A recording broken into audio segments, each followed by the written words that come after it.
మెదక్, కరీంనగర్, నిజామాబాద్, ఆదిలాబాద్ పట్టభద్రుల ఎమ్మెల్సీ అభ్యర్థి ప్రసన్న హరికృష్ణను గెలిపిస్తే నిరుద్యోగులు ఉద్యోగుల గొంతుకగా ఉంటారని నిరుద్యోగ హక్కుల నేత అశోక అకాడమీ డైరెక్టర్ అశోక్ కుమార్ అన్నారు. సిద్దిపేట ప్రెస్ క్లబ్ లో ఏర్పాటు చేసిన మీడియా సమావేశంలో ఆయన మాట్లాడారు. మెదక్, నిజామాబాద్, ఆదిలాబాద్, కరీంనగర్ నిరుద్యోగులు, ఉద్యోగులు, పట్టభద్రులు బీఎస్పీ బలపరిచిన అభ్యర్థి ప్రసన్న హరికృష్ణకు మొదటి ప్రాధాన్యత ఓటును వేసి గెలిపించాలని పిలుపునిచ్చారు. తెలంగాణ రాష్ట్రం వచ్చినా నిరుద్యోగ సమస్యలు ఎట్లా ఉన్నాయో అట్లనే ఉన్నాయన్నారు. బీఆర్ఎస్, కాంగ్రెస్ ప్రభుత్వాలు నిరుద్యోగులకు తీవ్ర అన్యాయం చేశాయని ఆరోపించారు. 2 లక్షల ఉద్యోగాలు ఇస్తామని చెప్పి 12,000 ఉద్యోగాలే ఇప్పటి వరకు భర్తీ చేయడం జరిగిందన్నారు.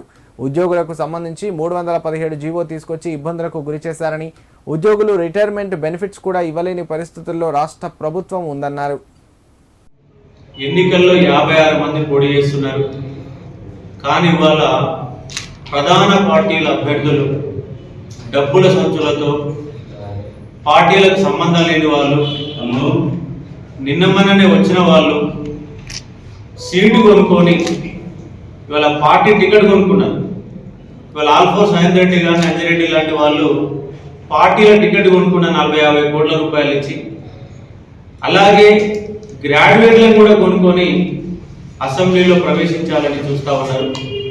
ఎందుకంటే వాళ్ళకి ఎమ్మెల్సీ అనే పదవి మన పక్కనే ఒక పీజీ, పిహెచ్డి లాగా పెట్టుకున్నట్టుగా వాళ్ళకి అలంకార ప్రాయం కోసం ఎమ్మెల్సీ పదవి కోసం పోటీ చేస్తున్నటువంటి అంశం మన ముందు కనబడతా ఉంది. కాబట్టి పట్టభద్రులు, గ్రాడ్యుయేట్స్ అనేవాళ్ళు చాలా తెలివిగల వాళ్ళు, చదువుకున్న వాళ్ళు. కానీ వాళ్ళ గ్రాడ్యుయేట్ల గురించి మాట్లాడడానికి అంశాలు తెలియని వాళ్ళు పోటీ చేస్తున్నారు. స్వతంత్రంగా ఇవాళ బీఎస్పీ బలపరిచినటువంటి అభ్యర్థి ప్రసన్న హరికృష్ణకు మద్దతు తెలపడానికి నేను హైదరాబాద్కి వెళ్ళి ఇక్కడ దాకా వచ్చాను. ఈ 4 జిల్లాలు పర్యటిస్తూ విద్యార్థులందరినీ కలుస్తూ వాళ్ళతో మమేకం అవుతూ గ్రాడ్యుయేట్ ఎన్నికల ఇంపార్టెన్స్ గురించి చెబుతూ, మీరు కనుక డబ్బులకు అమ్ముడు పోతే రేపు మన నిరుద్యోగ సమస్యలు అనేవి ప్రస్తావనకు